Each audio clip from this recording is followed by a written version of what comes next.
I would focus in on a study that I read, and it pains me to admit that it was produced by Oklahoma State University, which is where my wife graduated.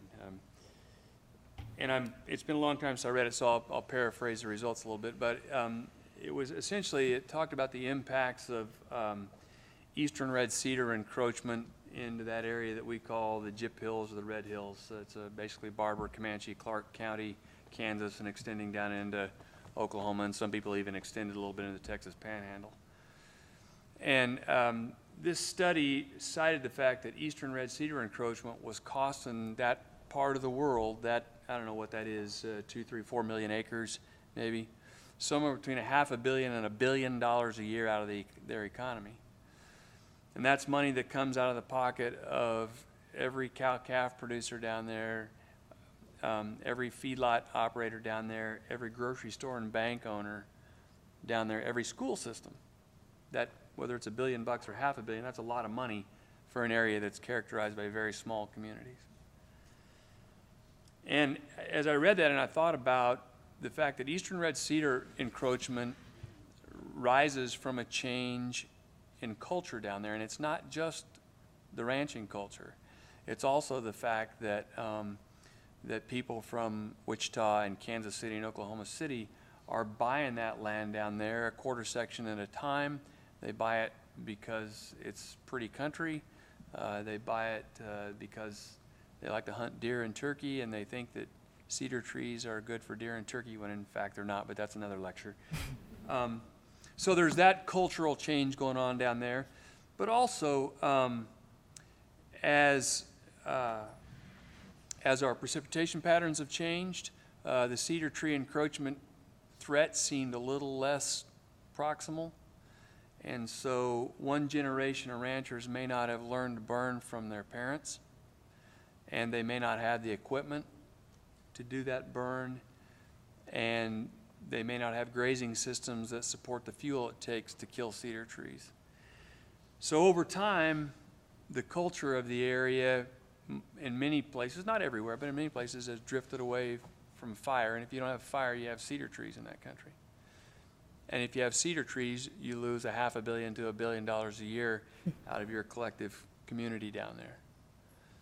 And when you do that, that means that businesses fail, ranchers fail, grocers fail, the guy who runs the body shop fails. And that it also means, if you have cedar trees, that you don't have lesser prairie chickens. It also means that the streams that support fish like the Ark River shiner and the Arkansas darter go extinct. So the aha moment was, well, there's a real easy cross-cutting strategy here. Let's figure out how to get fire back on the ground. Let's talk with recreational land buyers about the fact you don't have to have cedar trees to have deer and turkey. Let's help ranchers who know instinctively that a cedar tree is not good for beef production. Let's help them get fire back on the ground. And that was the niche that the Nature Conservancy began to exploit, if you will, to work down in that country again. So that study, that $500 million to $1 billion a year, was an aha moment for me that brought together, again, culture, economy, and ecosystem health. That's great. Sean? Well, I have a lot yet to learn, so I have tons of aha moments. But we give a lot of tours in our business. Industry partners bring their retailers out to our operation quite frequently. Last week I had, believe it or not, ExxonMobil Maritime Shipping out, chefs on boats. But last fall we had a resort manager and the executive chef of a very high-end resort out of Baltimore on the Chesapeake Bay out. And they were out to look at cattle and just understand what beef production looks like and know where those prime steaks are coming from that they highlight their menu with, because, you know, beef is still the center of the plate protein. That is the, you know, when somebody's going to go out and, you know, spend a little bit on atmosphere and a fine meal, you know, most of the time they're going after beef. And we're standing there looking at this pen of cattle.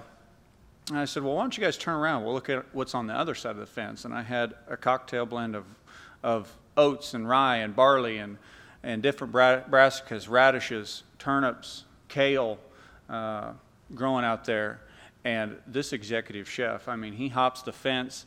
He's picking kale. He's picking turnips and saying, you know, we've got a salad here. We got great beef here. And if we wanted to, we could brew some good beer and rye whiskey and just, you know, have a feature menu item here. And I guess the point of that is, you know, if we'll just put ourselves out there as an industry, I have never had anybody walk away from one of those tours saying that guy has got his motives all wrong. You know, we've got to tell our story. How we do that on a large scale, I don't know. But, you know, people by and large just want to know that their food is being produced with integrity and, you know, with that conscientiousness that most of us are doing. And so we just gotta get vocal.